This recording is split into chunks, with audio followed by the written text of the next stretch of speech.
So ito na po yung aking in-experiment. Ito po yung marketing. Ayan. I think ito po ay successful kasi nabuhay naman na siya.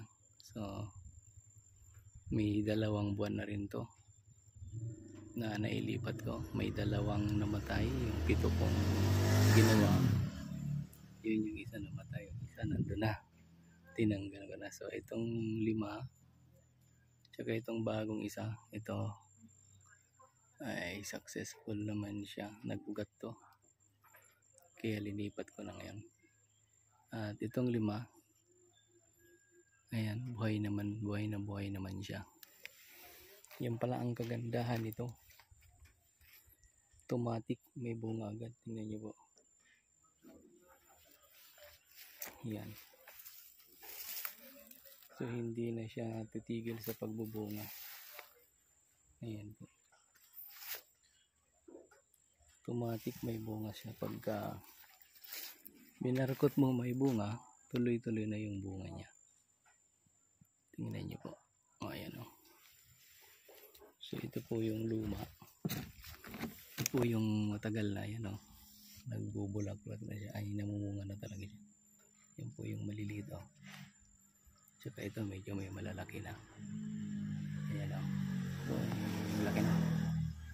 Tsaka yun o, yung iba medyo malalaki na din. So ang process lang matagal, kasi ito po ay tinanggal ko siguro mga November, December, January, February, March na yun. So na-transfer ko siya, yan, may 4 months na siya. Matagal lang ang proseso mga ka-farmer, kaya lang ang kagandahan nito, yan o, may bunga na agad, malaki agad, malaki na. So ito pwede na ito pitisin eh.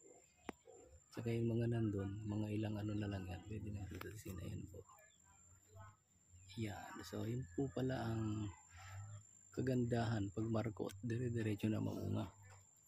So pag transfer nyo po ito, pag transfer ko to sa lupa, ito po kasi ay trial ko pa lang, ita-transfer ko sa lupa kasi nakapasok pa lang po siya. Ayan.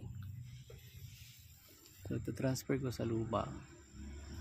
So problem sa mga napanood ko, tuloy-tuloy na po yung pagbubunga nito. Ayan. So ayan po, kaya ang gagawin ko sa mga susunod na araw, magta-try na ako ng madami, gagawin ko marami para makapag-propagate ako ng maraming kalamansi dito sa amin. So yan lang po mga ka-farming. So yan, trial and error lang talaga pagdating sa farmer. So yung mga napapanood lamang po natin, yun lang po yung ina-apply natin. So yan po, nagsing successful naman. Nasa paso pa lamang po siya. Tuloy-tuloy po yung so, by May siguro ta-transfer ko to sa lupa, para ngayon sa magsa-summer na mahirapan siyang maka-recover. So kaya pag medyo tag-ulan na, saka siya i-transfer. So ayan po mga ka-farming, magandang araw po and God bless you all.